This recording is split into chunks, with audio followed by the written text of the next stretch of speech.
Welcome back to the Abundant Harvest Homestead. I'm Papa Pepper, and I've got an honest, serious question I would like to ask you today. I'm trying this video without the mic I tried last time. There's probably going to be more background noise, but I'm hoping that I have enough of a voice that you can hear it over that. There's bugs in the background, homestead animals in the background, and I think there's a thunderstorm approaching. I can hear roaring thunder, and the trees are starting to dance, so we'll see what happens here. But if you guys know anything about me, you know that Mama Pepper and I have a number of little peppers. The number right now is 7. Quite a few dependents, quite a few children, especially compared to what a lot of people have. Generally 2-point-something kids is everyone's goal, or on average or something.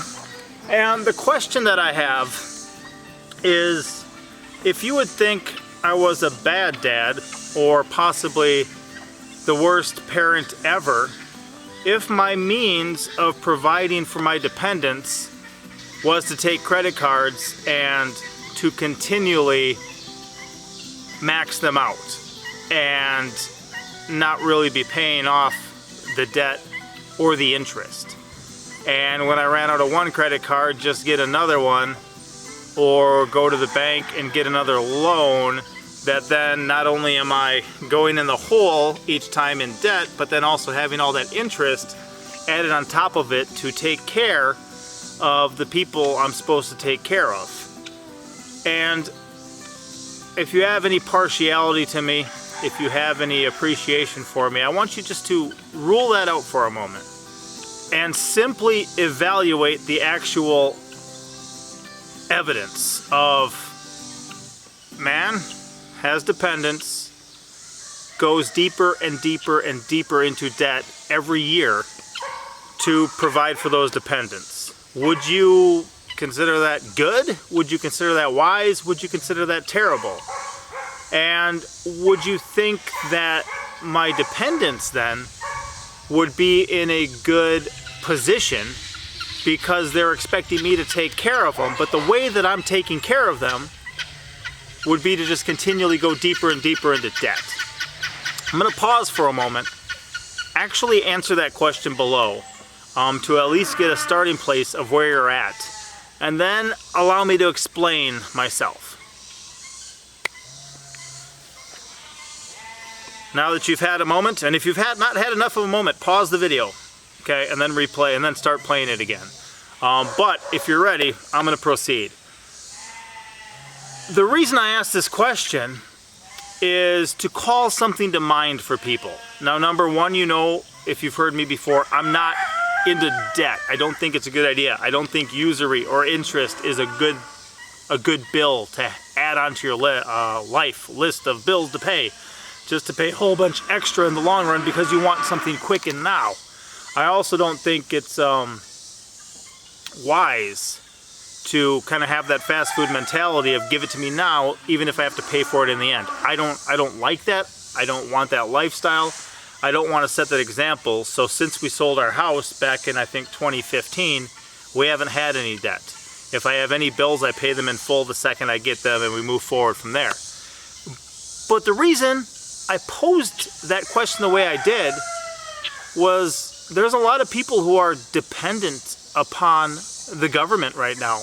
There's a lot of people who live on a fixed income, and often their fixed income is either going to be like their Social Security payouts, or sometimes they may have a pension from the government, sometimes they'll have them from a private business or something, where they're getting payments, but a lot of it comes from the government. The guineas are loud back there.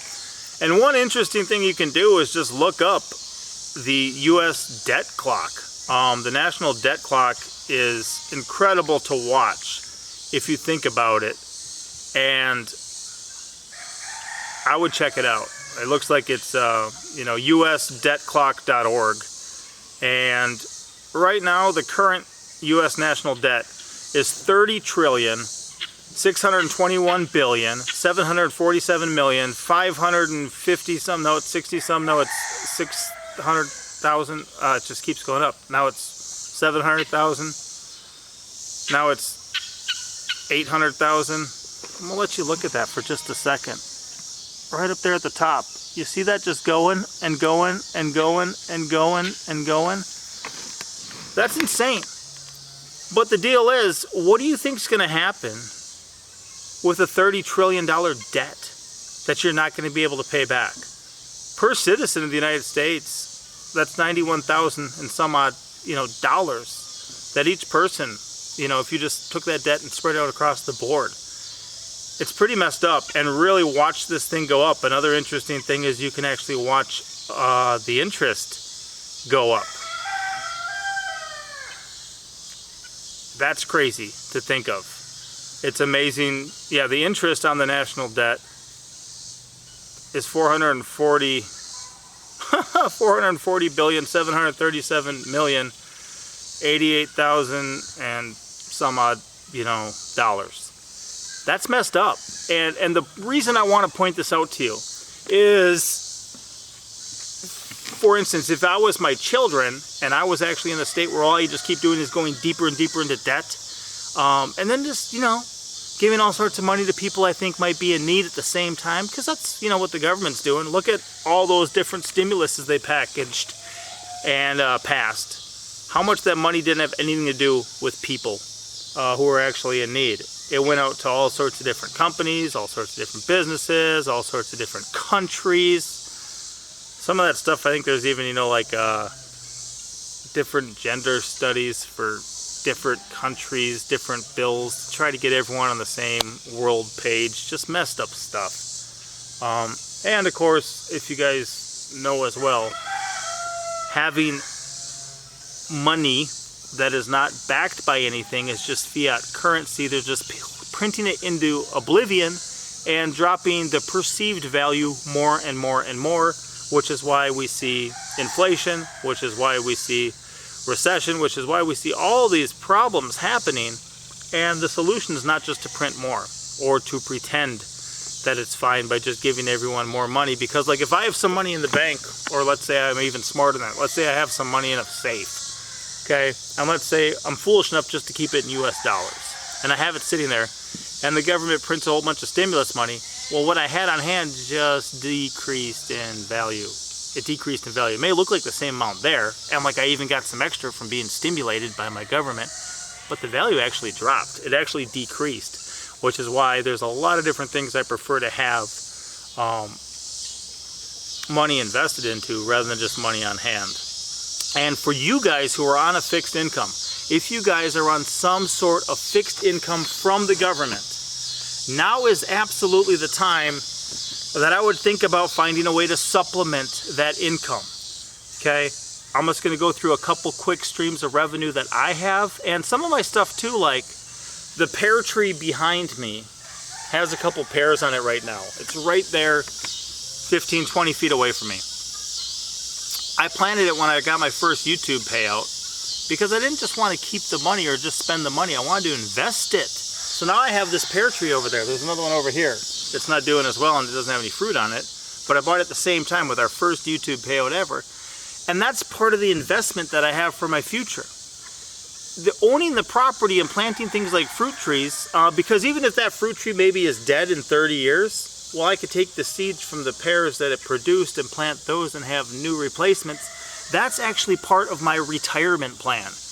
I think everyone should kind of be planning for retirement at some point.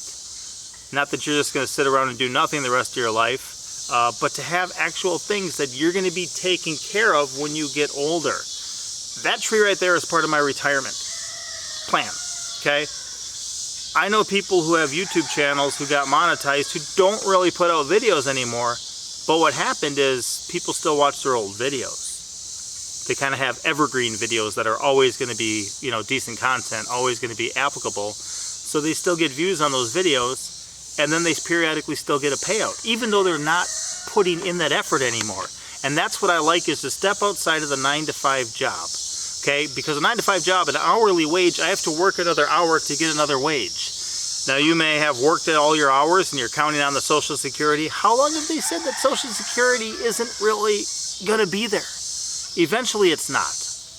Eventually it's not. Eventually you won't be able to look to the government to take care of you because they're not going to. So So if that is the only horse you're betting on, you need to get a new horse. You need to get a new horse. And you may not want to go work an hourly wage. I would, if you have to, do it. But if you don't have to, get creative. Figure out something else. For me, one of the else's that I'm doing while I work for a wage is YouTube videos. Maybe you can create entertaining, maybe educational is even better than entertaining, maybe not. More people are concerned with being entertained than learning stuff these days. But maybe there's something you can bring to the table in that realm. In that realm, you have a number of hills to climb.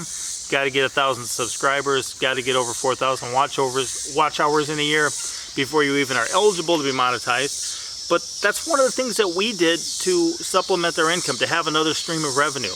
Another thing I do is I blog online for cryptocurrency. That's also not exactly the easiest. Running a website isn't always the easiest, but if you've got the traffic, you can get some ad revenue yourself, do different things. Another option. I actually just reordered some books today. Pinky Pepper and I guess it's the 4th book I've been involved in producing. And our books cover a wide variety of topics, but one of the reasons I like books is that I don't have to write a book again to get another income from it. Like if I had an hourly wage, I'd have to work another hour. Don't have to write a book again. The fact that it exists and is out there, it can potentially bring some revenue in. Actually, see this shirt?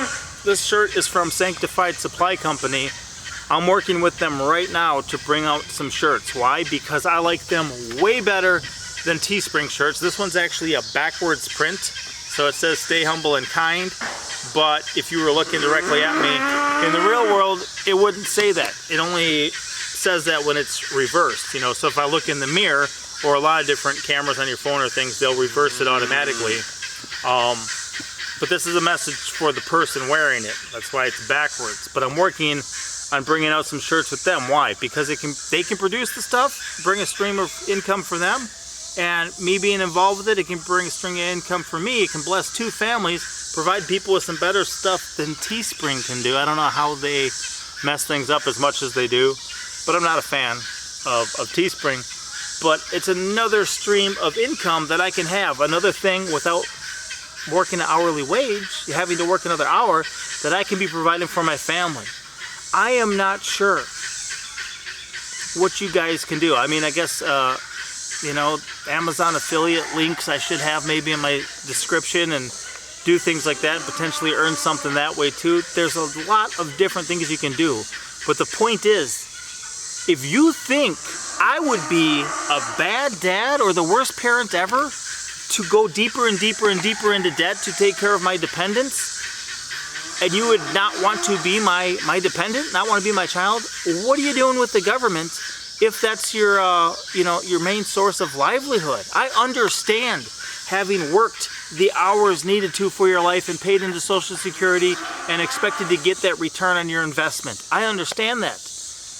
But if they may not hold up their end of the deal, and if that may be kind of looming on the horizon, then don't wait for that to slam shut and really hurt you before you do something. You look ahead, you see what's coming down the pipeline, and you brace yourself. You brace yourself for it. If I was living in a very flatland area, maybe in the Mississippi Delta, and all the states above me are going to have massive rainfall, massive rainfall, massive rainfall, I would sandbag my house or something. I would see that storm approaching, see that water, see that flood coming, and do something about it ahead of time. I simply thought this would be a good illustration to help people think, and it's a concern of mine, because I meet so many people who they have to pinch every penny at the checkout. They're so meticulous about what they're buying and what they can afford because they're on such a fixed income, and as their income is so fixed, everything starts costing more, so they've got to be really wise and discerning and attempting to navigate, how do I continue to live without completely ruining myself because I only have this much to work with. It's sad that more people don't put more thought into what they actually do financially. If you look at how some people keep making more money, and their expenses always rise to meet what they make, and the second that income stops, they're bankrupt or broke or worse than they were before. But for you guys who may be on a fixed income, I don't know. I don't know what the solution is. But if the only horse you're betting on is the government taking care of you, I would not bet on that horse. I would find something else to do. If you guys have things, like I said, there's a couple things I'm doing now. You know, writing books is part of my retirement plan. Because if I can sell another book later, 20 years from now, that somebody appreciates, it'll put a little something in my pocket. It'll put a little something in my pocket. That helps. You know, if my YouTube channel's still around, YouTube still pays people out, and somebody watches a video of mine 15 years from now that I made 5 years ago, that could still put a little something in my pocket. Maybe my how to accurately identify a water moccasin. You know, that's almost got 1 million views so far. I'll put it up over here, you know, but somebody may find that and watch that. It may put a little something in my pocket down the road. It still is to this day. But there may be other things for you. If you guys know different ideas, if you guys have different thoughts about what they are, do it. Even if I'm looking at the kids right now taking care of ducks and there's a whole bunch of baby ducklings. Maybe it is just having animals, letting them reproduce. Having some guineas that hatch out more guineas that you can sell the extra that you don't need. Maybe your property only can really handle like 12. Well, then make sure to be replacing the ones that you have, you know, so you can run your 12. But maybe it's something like 3 males and 9 females, and they print out, you know, 20 new chicks or new keats a year for you, and you've got all that available, you know, almost 200 keats a year that you could be selling for something. Maybe it's something like that. Maybe it's having extra produce from your garden that you can barter or farmer's market or something else with somebody else. Whatever the other options are, please leave them in the comment section below. Help others think. Is there stuff that you've done yourself that's worked well? Are there other things? I mean, I don't know what the good investments are these days. There's certain things that I like having, like land and animals and some silver over just $1. And a lot of the interest rates the banks give you these days are jokes. So I wouldn't really, you know, and if you've been around for a while, you're like, wow, I remember when it was this many percent. Now they want to give you like a fraction of a percent, you know, like that's not savings. That's not good. You know how much money they're making off of it while they kind of scrape off a couple pennies for you? It's messed up. What is the good options? What are they? And what can you do, or what could others do who are in a fixed income situation? Do you guys agree? Is it dangerous for the government to be running away the way that they are financially? Is it horribly irresponsible to get to the point you have a $30 trillion debt? Watch that thing go up. Watch how quickly it goes up. It's insane. I can't believe it. And, you know, at the time they're doing that, what kind of example are they setting for the rest of us? The American way is debt. I'll tell you right now, too. What is the average? The average personal debt per citizen right now is $70,427. The average credit card debt per holder is almost $7,000, $6,920. You know, and the average family savings per family is $8,727. That's average per family. And if you think about, they got 2 credit card holders in that same family on average, you got almost $7,000 worth of that. That's $14,000 if you both got credit cards. You know, it's not good. It's amazing to really look at some of the different stuff here. And man, even the money supply. Ha! Wow. It's messed up. I would seriously go check out usdebtclock.org if you've never done so. Take a peek at some of that stuff and think about it. I mean, even the federal debt to GDP ratio, how crazy that is compared to what it used to be. Things are messed up. It's going to be, one day we're going to have to answer for this. I don't support them or what they're doing. I think they waste a ton of money. I think they're being horribly irresponsible. I don't support what they're doing, but they're going to do it. And I'm one of the ones living in their country. So what am I going to do? Well, I'm not going to bet on that horse to take care of me. And in the midst of it, I'm going to encourage others to be careful out there. I point this out not to scare you guys, but just to kind of help you guys see the storm approaching and do something now. Have some fun in the comment section for real. Let's come up with some better ideas than I did. And I don't know, share this. If somebody else needs to hear this, please share this video. Now is probably the time to act. You gotta act ahead of time. But I'll see you later. Papa out.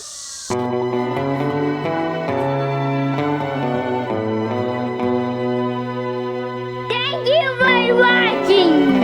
Hit the